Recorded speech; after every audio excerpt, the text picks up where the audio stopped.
My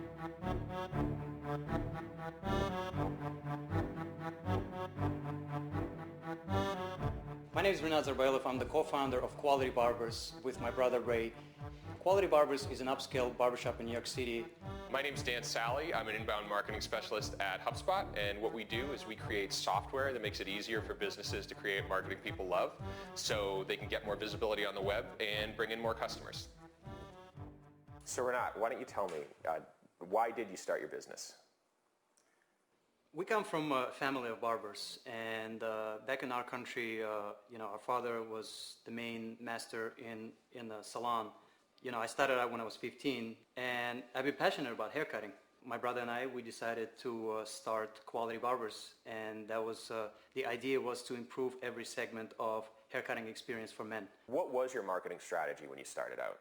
So I was giving flyers, over 5,000 flyers that we printed. In fact, it's postcards, Okay. Very nicely designed postcards.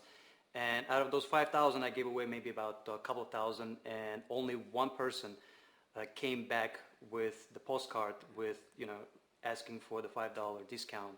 Now, unfortunately, that's typically the case. And the thing to keep in mind about sort of traditional methods of marketing, whether it's print advertising, whether it's handing out flyers, direct mail, what have you, is that you're getting people while they're not looking.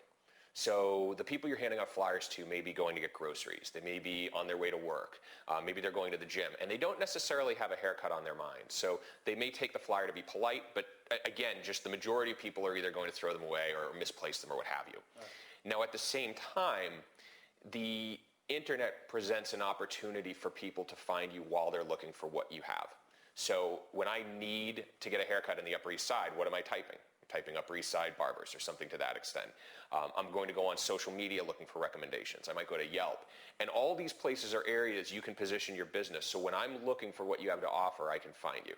So as far as online, we do have a Facebook page as well as Google Plus and Foursquare, and all the social media aspects, Twitter.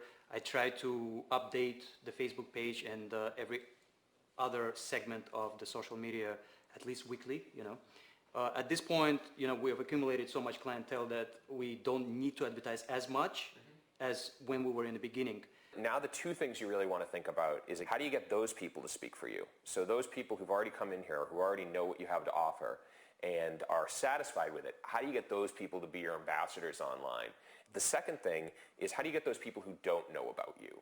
Because obviously with any business, attrition is going to be an issue. You're going to have a certain number of customers you keep, and for whatever reason, a certain number maybe move away or something and so on. So you always have to be filling the top of the funnel, so to speak. Exactly. Yeah, exactly, keeping more people in.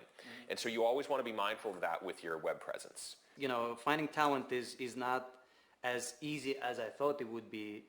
Barbers who've been in business for a long time, they tend to kind of have a very close mindset to learning and, kind of getting into the new culture of how to do things properly.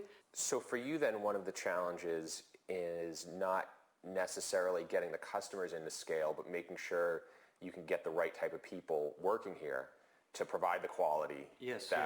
It's not only the type of people with skills, but also with the personality skills as well. So something to consider as you build your brand is that brand is going to do as much to attract the quality people that you want working here as it is the type of customer you want here. And generally, especially when you're talking about people, let's call them A players, for example, they want to work for a strong brand. They want to say, I work here. One of the things you may consider is like an "Are you a quality barber?" call to action, something to that extent.